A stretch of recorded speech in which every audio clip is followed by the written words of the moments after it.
Tonight on Let It Rip, a year of devastation but not defeat in Ukraine, and it comes with a hefty price tag for America. We stand, we fight, and we will win because we are united. Ukraine vows to win. President Biden vows the U.S. is in the country's corner. So is America's role too much? Plus, now they're quietly going to bring that toxic material to Michigan and dump it in our backyards and possibly put our families in danger. A toxic train derailment in Ohio, bringing contamination concerns to Michigan. Hazardous waste quietly shipped to Metro Detroit, sparking outrage from the Romulus community. So how is this allowed to happen, and who's to blame? Congresswoman Debbie Dingell and State Rep James DeSena debate it all, starting right now. All right, some big topics to let it rip about tonight, so let's get right to it. Joining us tonight, Congresswoman Debbie Dingell and State Representative James DeSena, who represents the Romulus area, and always our anchor and attorney Charlie Langton with us as well. We thank all of you for joining us today. Look, we're going to talk about that waste disposal site out in Romulus and Belleville in that area, but let's get to DTE first, because this has been really what people are talking about. We invited DTE to come on the show today here on Let It Rip to talk about why it is that it took so long, and if the $35 credit was enough for people who had lost power, some of them for a week, all the groceries, the hotel bills. Congresswoman Dingell, is it enough? No, I don't think it's enough. I think DTE has got this horror stories. I've done casework for a straight week. I had a farmer with 150 sheep that had no running water, no electricity. I was really concerned about what might happen with him. Today, I was talking to a veteran that's disabled that got stuck on the second floor and couldn't get downstairs, and the fire department came to help him several days later. The number of people that lost food in their refrigerator, freezers, the horror stories. Is $35 an insult? I think we gotta, what I want is facts. I want to know why we weren't prepared. Have they hired and staffed up? Do they have the staffing? Why aren't we building more resiliency? And obviously, I'm a little concerned that the same week people are still out without power, they're asking for the kind of rate increase that they're asking. Representative DeSena, the people in the good communities that you represent, including Romulus, hardworking people who are out there going, you gotta be kidding me. What's the recourse here?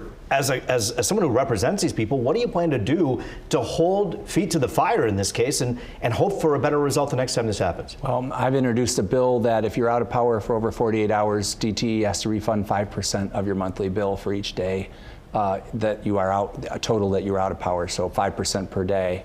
So if it's 4 days, 5 days, they're going to have to refund you for your loss of power. $35? Thoughts on that? It'll be more than 35. 5% of if you have a $300, $400 electric bill, it'll be significantly more than $35. But should they have done more than $35? Oh, absolutely. $35 is, I think, embarrassing. We know how, I was getting calls that people who were still out yesterday. I think it's been a week. Yeah, it's, our system is so vulnerable right now, Roop. People have no idea how vulnerable our system is. And I think I just have to say our priorities have to change. I'm not going to blame this all on DTE. Their linemen have worked hard. I have a lot of DTE friends, people who work at Fermi Nuclear and at the Monroe Power Plant. But I just think that our priorities are out of whack. And $35 is not enough for these people who have been out of power for a week and have lost all kinds of their food in their freezer. Charlie, the argument is that there are so many trees that we have here in Michigan. There are trees everywhere, right? Yes, a lot of trees, and we've been doing stories the whole week here. I mean, it's for us, it's, you know, these are people who are really suffering. I think there's an infrastructure problem. I think there's a problem with a big storm. That's true, but I think that we've been through this before. It's not the first time they've had a power. So I think more so for DTE, there's a PR issue. You don't go and ask for more money, a big raise, when we understand they're making profits, and people have not had power for so many days. It's just not right. The timing is bad, but there is an infrastructure problem that's got to be solved. Whether DTE can do it, they're going to have to do it fast. And we're going to get to our next topic here, but I should also mention again that we did invite DTE to join us here tonight, and they weren't able to make it here tonight, but they did release a statement in the last few days saying we completely understand the frustration of being without electricity. We will continue to work with state and local leadership on our shared goals of continuing to improve reliability, deliver cleaner energy while maintaining affordability for our customers. And look, when you hear them say work with state and local leaders on our shared goals, maybe two of the people sitting at our table here tonight will be hearing from DTE DTE to come up with better solutions moving forward. But let's get right to the other reason that we invited you both here. Representative DeSena, you represent an area right now that all of that waste, at least five truckloads of this waste from East Palestine, Ohio, just comes trucking through into the state of Michigan. Governor DeWine tweets about it, saying, hey, we got our stuff going to Michigan. That's how people were alerted. What's wrong with that picture?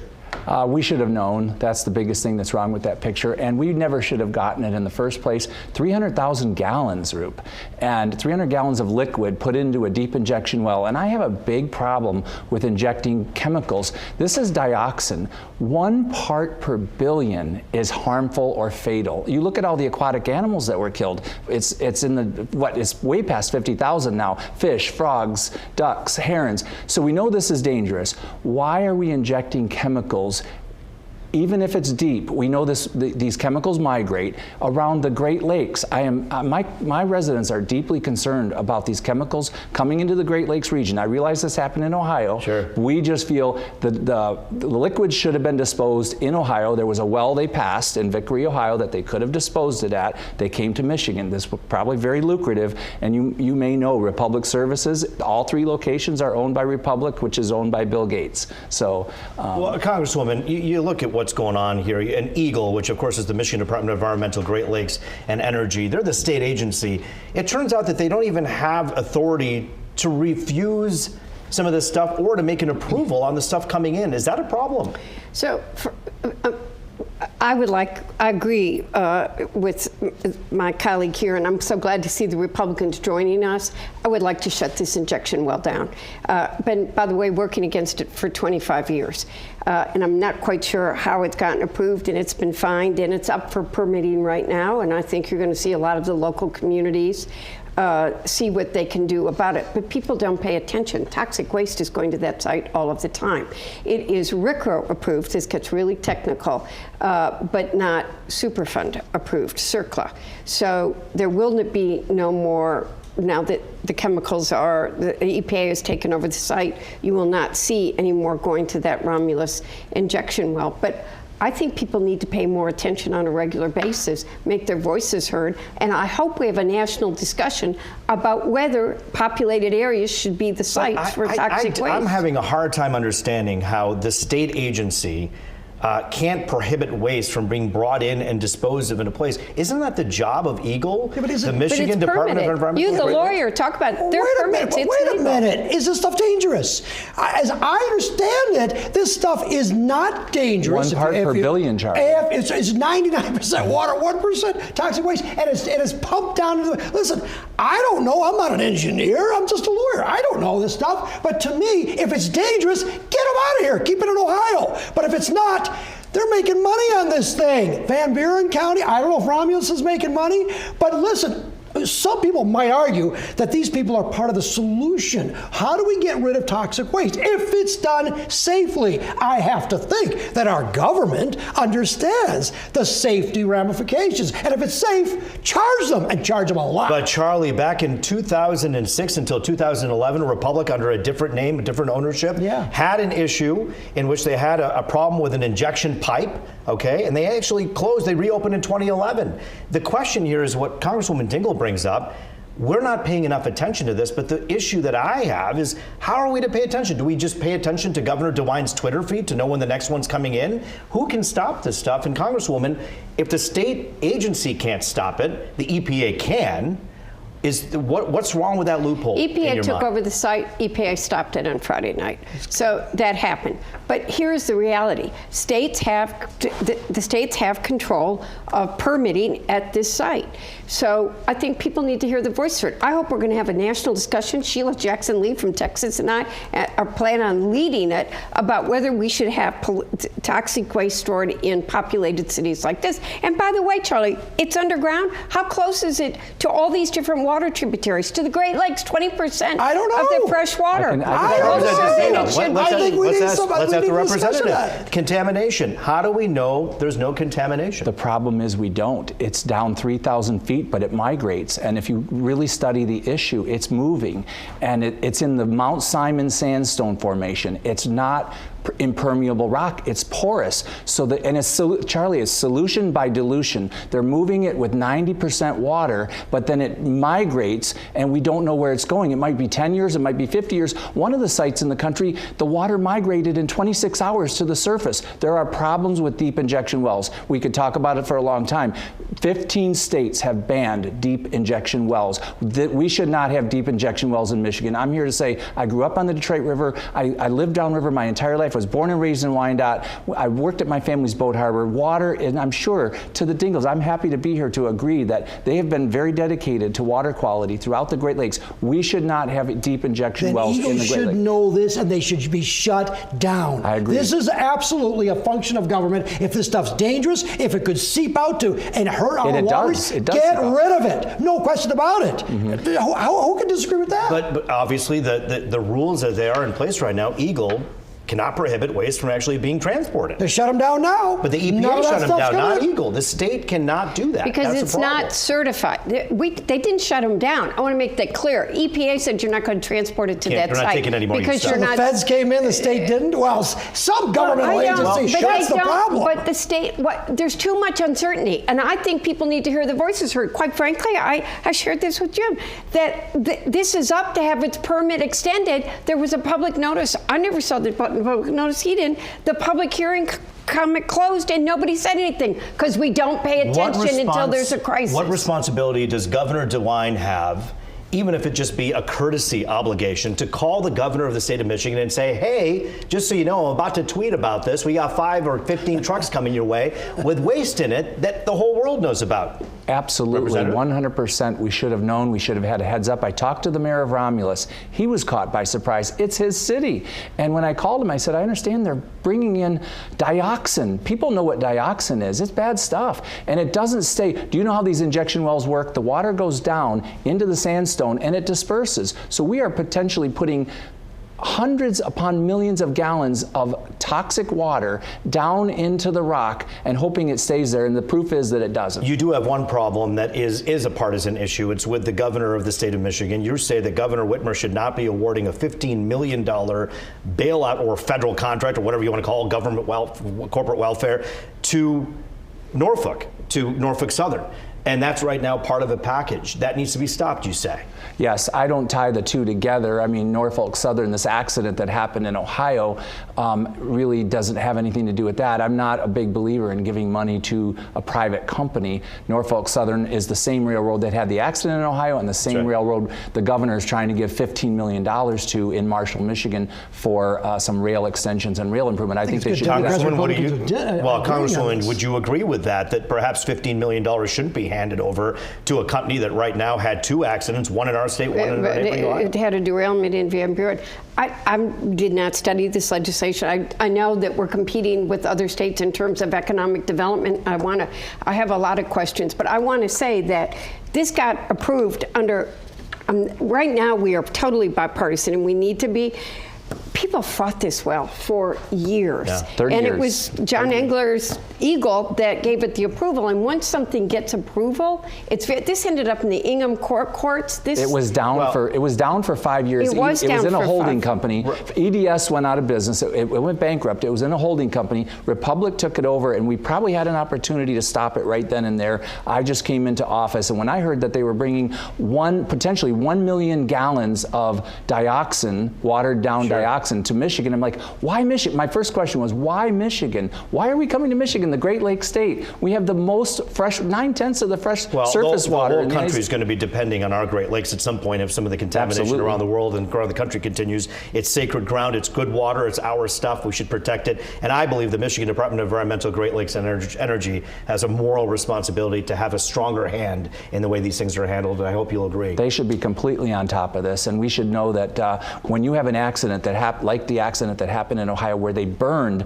vinyl chloride. They burned it. They lit it on fire because the temperature was raising. We are straight out of time on this segment. I want to thank you for joining us here today, Congresswoman, as well. Thank you for joining us. You know, it's been a year since Russia invaded Ukraine. Thousands of civilians killed, but Ukraine, its president and its people refuse to back down. So does the U.S. need to step up or step off when it comes to its involvement? The debate rolls on next. Now, let it rip. Since the war in Ukraine had started, 8,000 civilians have died, a figure the UN says is likely higher. But while many thought the country would fall, it has stood. So the question is, how much longer will this war last, and what should the U.S.'s involvement be? Congresswoman Debbie Dingell back with us, as well as Jamie Rowe would secure my vote. He's here as well, a conservative commentator. We thank you both for joining us here today. And of course, our friend Charlie Langton with us as well. All right, let's get to this right now. The U.S. support of Ukraine. It's been said over and over again that the U.S. will continue to support Ukraine as long as it takes. And you hear those words, and all of a sudden you think, do Americans support this? 60%, according to the Associated Press, last year said we support this war. That's fallen to 48%. People are growing tired, Congresswoman Dingell, of this, aren't they? Look, I think that people really need to understand that this is a fight for democracy everywhere, and people do not understand what is happening in terms of Russia and potential China alliances, the national security issues that are at risk. I don't like this war any more than anybody else does. But Putin undertook an aggressive action that is a danger to the world peace. Jamie Rowe, when you look at those poll numbers of the number of Americans that say they're growing tired of how much is being spent, $113 billion worth of aid is actually heading that way. And they say they're going to run out by mid-July. They may actually come back and ask for more money, Congress may. Is this a sustainable war for the U.S. to continue to fight? Well, I can tell you what, Roop, I think I'm one of those people who was in the 60 last time and is in 52 now. I think that it is always the best use of American military and American treasure is when the vital national interests of the United States are at stake. And quite frankly, in this war, I don't know what the vital national interest of the United States is. Security in Europe is certainly something that we care deeply about, but the fact that the Russian army hasn't been able to take over Ukraine tells me that they would have absolutely no chance if they tried to come into any NATO country. They would get obliterated if they took on NATO. So I don't think $100 billion, when we have a wide open southern border right now that is allowing fentanyl to come across, that is killing 100,000 Americans a year, and we do nothing, and we do next to nothing about that. This administration has done nothing to stop the flow of drugs across. I cannot sit next to you and let you get away with it. I care about fentanyl as much as you do. We have to do something. And by the way, it's coming across our northern border too. It's killing our kids. It's killed family members of mine, and it's damn scary. But it's not either or. We got to fight at the border. We got to tighten it. We got to do something about fentanyl. But to say we've got Putin threatening nuclear war. You're not worried about that? You don't think that's a threat to the United States? Which is why I think we should be talking a lot more about peace and a lot less about war. How do you reach peace in a war-torn country in which you have someone like Putin who's ruthless, who says, there's no way in hell I'm letting this go. I'm going to keep on fighting this fight until it's done. He's hoping Americans get tired. He's hoping Congress says, you know what, we're done. Isn't that Putin's dream? Then what's the limit, Rube? $1 trillion? Is $1 trillion the limit? What is it? I worked on Capitol Hill for 13 years, and in that entire time we had a war going on in Afghanistan. And it was always, one more year, and we're going to achieve peace, we're going to achieve freedom for the people of Afghanistan and so forth. And we ended up leaving and left the people to Afghanistan with no freedom under the guise of the Taliban. So, but when you look at that idea that we are to subsidize freedom everywhere across the world, that is not our job. But our job is as a superpower, right? As one of the world's superpowers, is to, in these cases, as Congresswoman said, secure democracy where there is a threat. There's immeasurable human suffering. There's a threat to the global economy if Putin continues to get his way. Does that concern you? I don't know what Putin's continuing to get his way on. He has not had much success in Ukraine, and in fact, if things are to be believed, he is suffering at home as a result of this war. And I give Ukraine great credit for how boldly they fought with our weapons and our dollars. I will say, and at some point there's a limit, and the American people are going to come to that limit very quickly. And I am sensing that this is going to be an issue in this upcoming election. I think a lot of people are questioning what is the exit strategy, and how do you tell somebody that's sitting here right now in the city of Warren, say, I just picked a city, how does whatever's going on in Ukraine affect me? And I think that the PR machine is not doing a good enough job. And I just think it's too easy to say it's for democracy. We have a lot of problems here at home, and yet we're spending $100+ billion over there. It's not working for Congresswoman, everybody. our president during the State of the Union, while you sat in the audience, talked a lot about a lot of other issues that were domestic and important to Americans. He did not talk about Ukraine a lot because he knows that if Trump ends up becoming the nominee, when this election comes to a head, it's going to be all about what Biden did wrong, according to Trump, with this war. Is this something that he can afford to do politically? Well, first of all, I think that it's not going to just come down to the war in Ukraine, because there are a lot of domestic problems that, by the way, Democrats have delivered on, and Donald Trump caused many of those But don't you think problems. this will be a big one between Trump and Biden if it becomes I think it'll be Trump-Biden one fight? issue, but I think there are going to be a lot of other issues that are going to matter, from the infrastructure bill to what we're doing about the environment, to about education for our kids. We're going to end our public health crisis in May, but COVID isn't going to be done. What are we going to do about bringing our supply chain home? We got a lot of issues that are going to be part of the next presidential. You're the congresswoman who extends her hand across the aisle Always. and talks to Republicans, and you have coffee with people who are MAGA Republicans. You want to hear from everybody. When you hear some of these dissenting voices in the Republican Party, you say, look, the support in my area is really low right now. Does that concern you about whether or not we can run out of money here? In Ann Arbor that are worried about this war. I think they're more Republicans, but the Republicans that are strongly supporting the war in Ukraine too, because they know what's at stake about world peace. It has been, okay, I'm seasoned, I'm not old, but we have had a relative calm period of peace in the world that is now being threatened by a Russia-China Is U.S. axis. security at stake with Ukraine and Russia's war? Yes. Is there a direct relationship? Yes, there is a very direct relationship.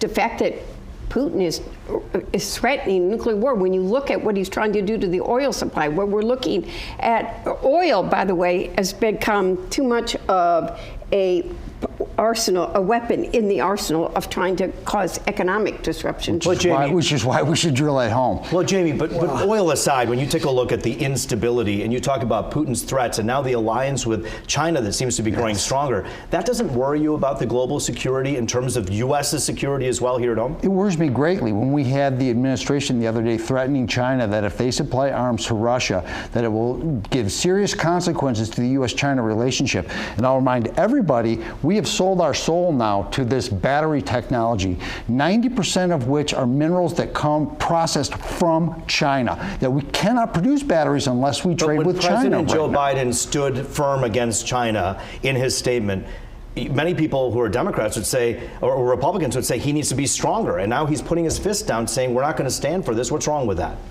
What I would say is that we need to decouple ourselves from dependence on other countries, which is why on the energy front we have oil and other resources here in our country we need to take advantage There of. is an agreement in the works, or at least some diplomatic issues between China trying to broker some kind of a deal to end this war. So I think the United States should at least let that process take place. You should use all diplomatic. And I don't know. participate in that Charles process. Langton took this question out to the roads to find out what people at home think. We're going to take a look at that when we return. Stay with us. War in Ukraine. What do you think about that? I don't like to see no wars. No war is good. I think it's a bunch of bullshit. What's the real reason for it? Ukraine, it's a matter of liberty, isn't it? I mean, I'm pretty free over here. All I know is I'm Albanian in Ukraine. They did not support the freedom and the representation of Kosovo. They don't recognize us under NATO. So why should I care? I'm upset because people here goes hungry, and those people over there, they're sending all this money over there for what? Do you think that the United States is telling us enough about why we're over in Ukraine? I don't think so. It's always some hidden agenda. It's just the point of when you get see these people over there that's suffering and the civilian and whatever. Hey, I'm a veteran, and what we have to do, we do. I understand the democracy, but the war, no. All right, Charlie, you talked to black, white, people from Eastern Europe, from right here in Metro Detroit, Democrat, Republican, the overall consensus. People are very sympathetic to the suffering that the Ukrainian people are going through. However, there is a definition. What does this war really mean to us here in the United States? And I don't think you heard it. Is it well defined? How does the war in Ukraine affect people here in the United States? And I think the administration probably has to do a better job of convincing them. Congresswoman, how much does this cost us? at the end. I don't know how much it cost us, and I hope we will use diplomacy to try to end it. And I agree with Charlie, we need to do a far better job, and I care about peace in the world, and it's under. Jamie, we have about 8 seconds left. I'm sorry, please. Yeah, our vital national interests are not at stake in Ukraine, and we need to be careful. As long as it takes is not a solution. Jamie, Congresswoman, good to see both of you. We'll talk to you again. Charlie, as usual, thank you. That does it for this edition of Let It Rip.